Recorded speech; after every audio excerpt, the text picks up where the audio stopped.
আসসালামু আলাইকুম, আপনাদেরকে স্বাগত জানাচ্ছি বাংলাদেশের একমাত্র টানেল কর্ণফুলী টানেল থেকে। আমরা এখন আছি চট্টগ্রামের আনোয়ারাতে। আনোয়ারা থেকে আমরা কর্ণফুলী টানেল হয়ে পতেঙ্গা দিয়ে আমরা বের হব। এখন প্রবেশ করলাম কর্ণফুলী টানেলে। আমরা কক্সবাজার থেকে ফেরার পথে রাত্রে রাস্তায় জ্যাম থাকার কারণে ড্রাইভার সাহেব কর্ণফুলী টানেলের পথটি বেছে নেয়। যাক, একই সাথে কথা আছে না, কলা বিক্রি হলো রত দেখা হলো, ঠিক তেমনই হয়েছে। কক্সবাজার সেন্ট মার্টিনে ঘোরা হলো, কর্ণফুলী টানেল দিয়ে আসা হলো। এটা কিন্তু আমাদের পরিকল্পনায় ছিল না। যাক, তারপরে এই ভিডিওটি ধারণ করলাম। আপনারা সবাই দেখতে থাকুন, ভিডিওটি কেমন লাগে অবশ্যই জানাবেন। আর টানেলটি দেখতে অনেক সুন্দর ছিল, কিন্তু ভিতরে অনেক শব্দ। আর এই যে টানেলটি করেছে, চট্টগ্রামকে ওয়ান সিটি টু টাউনে বিভক্ত করার জন্য করেছিল। এটি একটি ছিল আওয়ামী লীগ সরকারের ভুল পদক্ষেপ। এই টানেলটি এখন বর্তমানে বিস্ফোরা হয়েছে। এটি থেকে সেই যে পরিমাণ টাকা ইনকাম হওয়ার কথা, ওই পরিমাণ টাকা ইনকাম হচ্ছে না, বরং আরও সরকারের ঘাটতি যাচ্ছে। যা কিছু করার না, এরপর যেহেতু করেছে, দেশের একটা প্রতিষ্ঠান হয়েছে, তাই ওই হিসাবে এখন ব্যবহার করবেন সবাই, তাহলে দেশের উন্নতি হবে। কিন্তু এখন সবাই এটাকে ব্যবহার করতে চায় না।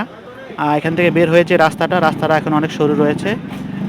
টানেল থেকে 4 লেন দিয়ে বের হয়ে যখন সিঙ্গেল লেনে যায়, তখন গাড়ি অনেক জ্যাম লেগে যায়। এই কারণে অনেকে রাস্তাটি ব্যবহার করতে চায় না। এছাড়াও কিন্তু চট্টগ্রাম থেকে কক্সবাজার যাওয়ার মতো বিকল্প 3টি সড়ক আছে। একটি হচ্ছে পুরাতন ব্রিজ, আরেকটি হচ্ছে নতুন ব্রিজ, আর এখন করা হয়েছে কর্ণফুলী টানেল। আর টানেলটি সবচেয়ে সুন্দর, সময় কম লাগে, কিন্তু এখন রাস্তার অবকাঠামো উন্নয়ন হয়নি বলে এর কারণে এটি পিছিয়ে পড়েছে। তাই সবাই এই টানেলটি ব্যবহার করুন এবং দেশের সমৃদ্ধি বয়ে আনুন।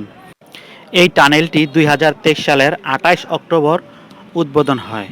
এই টানেলটির দৈর্ঘ্য হচ্ছে 3.32 কিলোমিটার।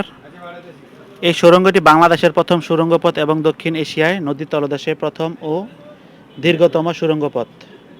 এটি নির্মাণে ব্যয় হয় 10,689 কোটি টাকা। এই সুড়ঙ্গটির নির্মাণ কাজ করে চীনা company China communication construction company limited. সুড়ঙ্গের বিভিন্ন অংশে চীনের বেনজিয়াংয়ের উৎপাদন করে বাংলাদেশে আনা হয়।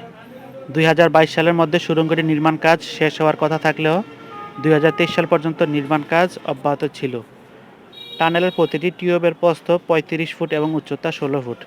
এছাড়া দুটি টিউবের মধ্যে পরবর্তী ব্যবধান 11 কিলোমিটার। এই টানেলটি কর্ণফুলী নদীর মধ্যভাগে, সুড়ঙ্গটি 150 ফুট গভীরে অবস্থিত। আমরা এখন টানেল থেকে বের হয়ে চট্টগ্রাম শহরের বাংলাদেশ নেভাল একাডেমির পাশ দিয়ে শুরু হয়ে নদীর পার দিয়ে আমরা এখন যাব চট্টগ্রাম মূল শহরের দিকে। ধন্যবাদ সবাইকে, যারা যারা ভিডিওটি দেখেছেন। অবশ্যই ভালো লেগে থাকলে লাইক করবেন, কমেন্টস করবেন এবং শেয়ার করবেন। সবাইকে অসংখ্য ধন্যবাদ।